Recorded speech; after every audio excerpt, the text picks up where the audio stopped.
జవాబిచ్చిన దేవుని సన్నిధికి సమయానికి రా, సక్రమముగా రా, సకుటుంబముగా రా, సంతోషంగా రా. మీరు దేవుని మందిరానికి వస్తున్నప్పుడు సంతోషంగా రండి. దేవుని మందిరం నుంచి బయటకు వెళ్తున్నప్పుడు ఎట్టి చెప్పండి, ఎట్టి చెప్పండి. చూస్తా ఈరోజు మీకు తెలుసో లేదో, మన కల్వర్ టెంపుల్ చుట్టూ కెమెరాస్ ఉన్నాయి. నేను రాడు మన జీవితాన్ని సంతోషంగా మలిచాడని నమ్మిన వాళ్ళు చూపిస్తారా? అదేదో ముఖంలో చూపించండి.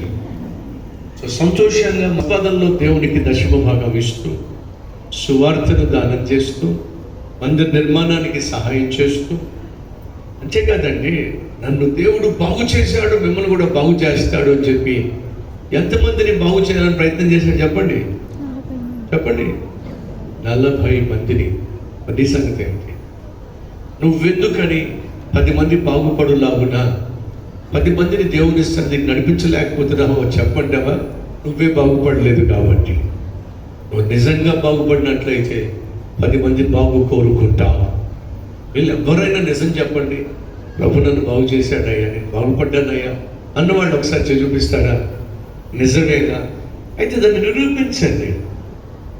ఆస్మా ఉందండి, తగ్గుతూ ఉండేవాళ్ళండి, కానీ ఒక మందు వాడారు.